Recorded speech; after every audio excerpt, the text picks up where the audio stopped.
Two lessons that we learn from Korach. Number one, we must crave and yearn to unite with God. Hey, 1 second, we are already one with God. What does that mean, to unite with God? That means to express our unity with God, to reveal our oneness with God, to feel that unity that already exists, that intrinsic bond, you and God. We must crave this so much that we are willing to make questionable moves in this endeavor.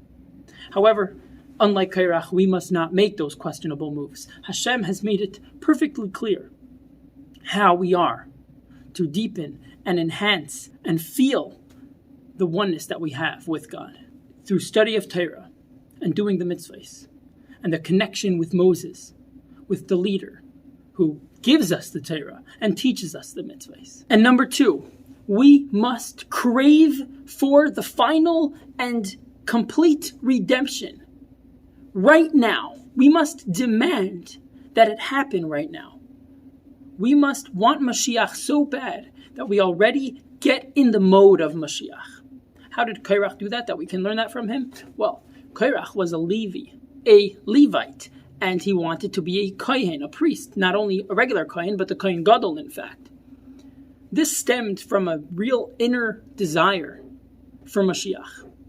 Korach wanted to already get in Moshiach Mode, which I sincerely hope that by now you all already know means living in the way that we know we are going to live when Mashiach is revealed in the fullest sense. And it is brought down that in the times of Mashiach, all the Levites of today will be elevated, promoted to the level of kohanim, priests.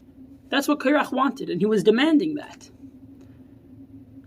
However, Korach did not properly get in Moshiach Mode because he took issue with Moses.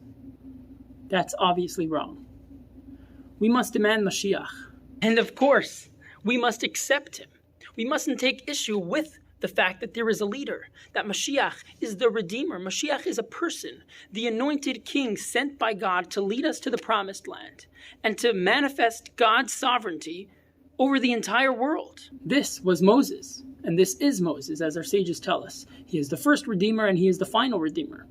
The Moses of the generation is the Mashiach of the generation. We must not be uneasy with this. That was Korach's mistake. Demand Mashiach now, the way that the Moses of the generation tells us to do so. And that is by increasing in love for one another.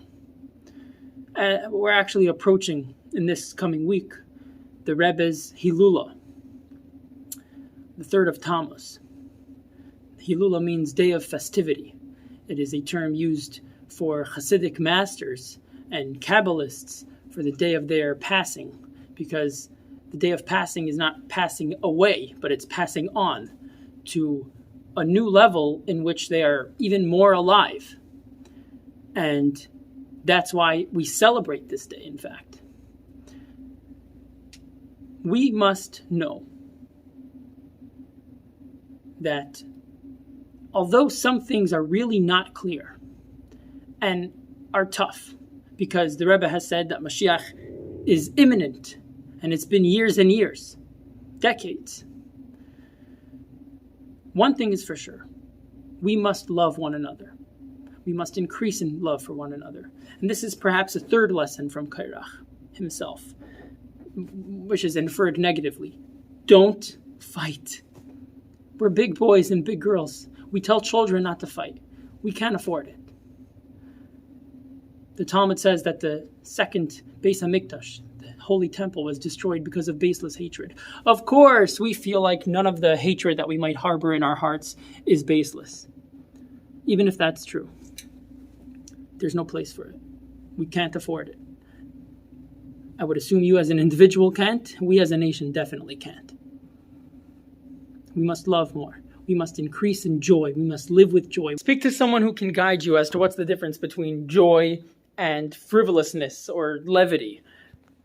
Take what I say with a grain of salt, but I say don't worry too much about it. Be happy, okay? Being downhearted because there is pain in the world is so wrong for two reasons that I can think of right now. One, because if we are in pain, because there exists pain, how are we going to help those who are in pain? Number two, because it's all about to end, and we must celebrate that. We must do whatever we can to end it sooner. And part of doing whatever we can is celebrating, knowing that it's about to be revealed, how it really was all along good. We must continue to study Torah, study more Torah, and do another mitzvah. May we see our Rebbe, Moshiach now.